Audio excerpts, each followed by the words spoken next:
In today's video, I'm going to teach you how to get your money back on Temu without having to return the product.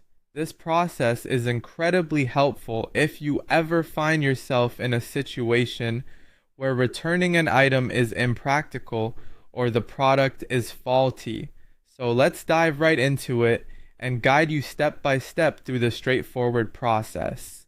First, you'll want to open up your Temu app or visit the website. Make sure you're logged into your account. The first step on our journey is to navigate to the U section, which is typically represented by a profile icon. It's your personal corner on the app where all your user settings and information reside. Once you've accessed the U section, look for the option labeled Your Orders. This is the part where you can view all your past and present orders, a neat record of everything you've ever bought through Temu. Now go ahead and locate the order that you wish to request a refund for. This might take a little scrolling depending on how many items you've purchased, so patience is key here. Once you found that order, click on it.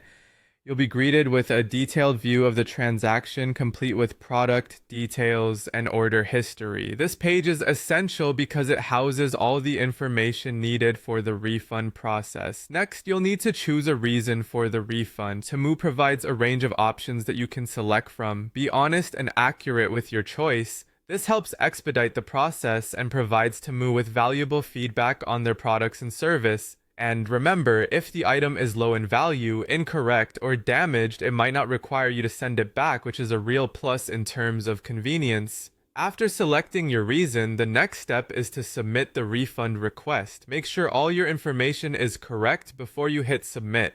Once that's done, all that's left is to wait.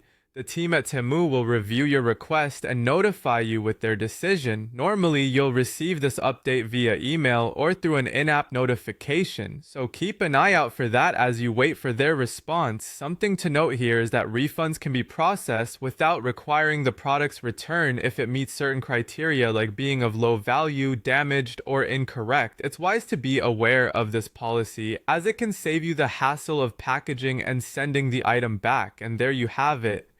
With these steps, you'll be able to request a refund from Temu smoothly and efficiently. Always make sure to check your notifications for updates on the status of your refund request. If you'd like more tips and guides like this, make sure to stay tuned for our upcoming videos. Thanks for watching and have a great day.